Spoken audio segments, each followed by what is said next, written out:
Everyone, I hope you all are happy and healthy. So this is the first concept of seated, जिसको हम 10 minutes के अंदर complete करने वाले हैं. So this is going to be 10 minute series. Concept of development, right? आप syllabus उठा लीजिएगा. सिलेबस का जो फर्स्ट कंसेप्ट है, that is concept of development and growth. So now what is development? From dependency to autonomy. Dependency पहले हम किसी पे डिपेंड करते हैं. Autonomy जब हम अपने काम खुद से कर सकते हैं, तो हम बोलते हैं ना कि हाँ, now you are developing और now you have developed. ठीक है, एक छोटा बच्चा है, अगर मैं एक इन्फेंट की बात करूँ, ठीक है, तो उसकी मदर को उसको क्या करना पड़ रहा है, उसको फीड करना पड़ रहा है, खाना खिलाना पड़ रहा है. बट जब वो 9 साल का हो जाएगा या 6 साल का हो जाएगा या 5 साल का हो जाएगा, इन एजेस के अंदर वो डिपेंडेंसी टू ऑटोनॉमी अपने आप काम करना शुरू कर देगा. ठीक है, सो डेवलपमेंट क्या रेफर करता है कि उसमें क्वालिटेटिव चेंजेस इन इंडिविजुअल, उसके अंदर एक क्वालिटेटिव चेंज आ रहा है, उसकी क्वालिटीज में, उसकी वैल्यूज में चेंजेस आ रहे हैं. कब? जब वो डेवलप कर रहा है. ठीक है, तो this is about development. So let's come to the next characteristics. So what is characteristic? What are the characteristics of development? So हमें ये पता लगता है conception to maturity. धीरे धीरे बच्चा जो है मेच्योर होता जा रहा है. तो किस तरीके से डेवलपमेंट होता है, पहले आते हैं इन्फेंसी. इन्फेंसी के अंदर जब बच्चा पैदा होता है, उसके बाद तक जब तक वो क्रॉल कर रहा होता है, तब तक infancy.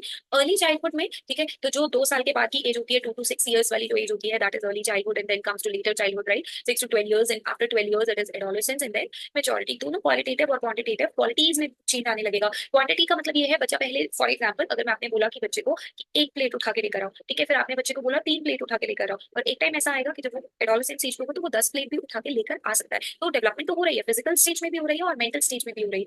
It is a complex phenomena and can't be predicted accurately. पर हम इसको प्रेडिक्ट नहीं कर सकते. फॉर एग्जाम्पल, हमें पता है कि एक बच्चे की हाइट है, वो तो ग्रो करेगी ही करेगी, बट कितना वो मेंटली डेवलप कर रहा है वो आप उसको, ठीक है, नहीं बता सकते, राइट? आप उसको नहीं बता सकते कि कितना वो ग्रो कर रहा है, कितना वो मेंटली ग्रो कर रहा है, किस तरीके से वो ग्रोथ होगी उसकी, राइट? बट ग्रोथ और जो डेवलपमेंट है, बोथ आर डिफरेंट पर्सपेक्टिव्स और both are different concepts, right? Individual difference. हर बच्चे का अपना डेवलपमेंट होता है. अपना डेवलपमेंट का मतलब ये है कि हो सकता है कि कोई बच्चा 16 साल की एज के अंदर डेवलप, पूरा फुली डेवलप हो जाए, और कोई बच्चा हो सकता है कि जो अभी 16 साल की एज में, सेम एज में नहीं अच्छे से डेवलप हुआ, या उसकी फिजिकली ग्रोथ नहीं हुई, मेंटली ग्रोथ नहीं हुई, मेंटली डेवलप नहीं हुआ. तो हर बच्चा अपनी इंडिविजुअल पेस से सीखता है. ठीक है, और हर बच्चे की ग्रोथ और डेवलपमेंट अलग अलग तरीके से होती है. Nobody is same. हम किसी को एक्सपेक्ट नहीं कर सकते कि वो सेम होगा. So how the development occurs? So first prenatal. Prenatal क्या है? जब तक बच्चे का बर्थ नहीं हुआ है, बिफोर बर्थ वाला जो केस होगा, दैट इज प्रीनेटल केस. अब जब बच्चा क्या बर्थ हो जाएगा, न्यू बोर्न टू 2 years, तो जब वो मदर की वोम्ब में सीख रहा है, दैट इज प्रीनेटल. हम बोलते हैं ना, जो बच्चा है वो मदर की वूम्ब से सीख के आया है, माँ की कोख से सीख कर आया है,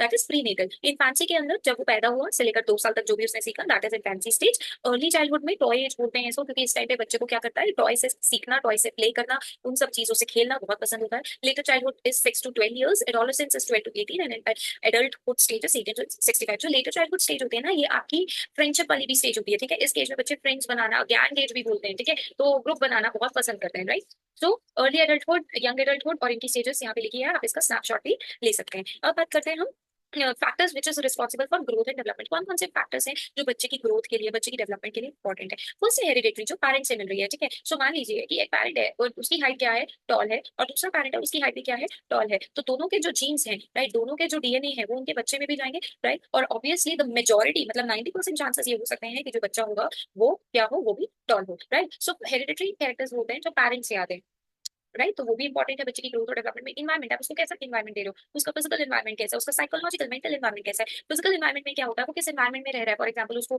अच्छे से न्यूट्रिशन मिल रहा है कि नहीं मिल रहा, आसपास में पॉल्यूशन तो नहीं है, ठीक है, किस एरिया में रह रहा है. साइकोलॉजिकल में क्या हो रहा है, एक पैरेंट है वो अपने बच्चे को बहुत ही ज्यादा क्या कर रहा है, फीड कर रहा है, किसी भी तरीके से पैम्पर कर रहा है, वो बच्चा फिर साइकोलॉजिकली ज्यादा स्ट्रॉन्ग होगा, और दूसरा पैरेंट है वो नहीं कर रहा है, ठीक है, तो वो बच्चा ज्यादा साइकोलॉजिकल स्ट्रॉन्ग होगा. तो ये सारी चीजें भी बहुत ज्यादा इंपॉर्टेंट रोल प्ले करती है. न्यूट्रिशन, खाना कैसा खा रहा है, sex structure plus strength function, male है या फीमेल है. जनरली बोलते हैं कि जो मेल है उसका मसल मास क्या होता है, ज्यादा होता है as compare to the female, right? Female का मसल मास क्या होता है, कम होता है. तो ये सारी चीजें जो है, ये भी एक तरीके का फैक्टर है. अर्ली स्टिमुलेशन, इन्वायरमेंट जो है, अभी मैंने आपको बताया, वो अच्छी, अगर अच्छा इन्वायरमेंट होगा तो उसकी में फिजिकल और मेंटल ग्रोथ क्या होगी, दोनों ही अच्छी होगी. Child rearing factors, very very important. एक क्वेश्चन आया गया था कि आप सब कुछ उसको दे रहे हो, बट उसके साथ साथ चाइल्ड को आप किस तरीके से रियर कर रहे हो, किस तरीके से आप उसको ग्रो कर रहे हो, कैसी वैल्यूज आप उसमें डाल रहे हो. ठीक है, कभी उसके साथ कभी बच्चा फेल हो जाता है, कभी बच्चा अपनी नीड्स को फुलफिल नहीं कर पाता है, तो क्या वो अपने आप को उस कंडीशन के अंदर किस तरीके से अपने आप को क्या करेगा, एडजस्ट करेगा. ये सारी चीजें बच्चे को आती है कि नहीं आती है, ठीक है, वो किस पे डिपेंड करता है कि आपने कैसी वैल्यूज बच्चे में दी है, right? So these are the factors which are responsible for growth and development. So development किस तरीके से, कितने टाइप की होती है, फिजिकल यानी बॉडी से,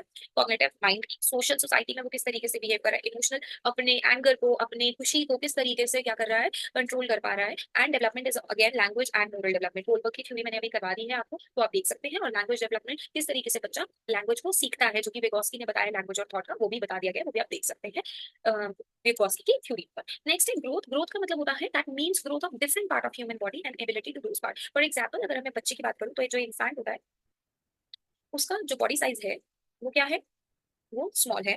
if I compare it with a 12 year child, ठीक है, एक चाइल्ड के साथ, तो उसकी जो बॉडी पार्ट्स है, उसकी एबिलिटी है किसी भी काम को करने की। एक इन्फैंट को बोलना है कि एक प्लेट लेकर आओ किचन से, ठीक है, अगर वो 2 साल का बच्चा है, इन्फैंट है, ठीक है, वो ले आएगा, ठीक है, अगर आपने उसको अच्छे से रियरिंग प्रैक्टिस अच्छी करी है तो वो ले आएगा, बट वो उतनी फास्टली काम को नहीं कर पाएगा जितना एक 12 साल का बच्चा कर देगा, ठीक है। सो ग्रोथ क्या है, growth is the different part of human body and ability of those part two work. So what is the difference over here, growth में फिजिकल चेंजेस आएंगे, डेवलपमेंट में फिजिकली, मेंटली, इमोशनली, सोशली सारे changes आएंगे। यहाँ पे आप इस growth को मेजर कर सकते हो, डेवलपमेंट को मेजर नहीं कर सकते हैं।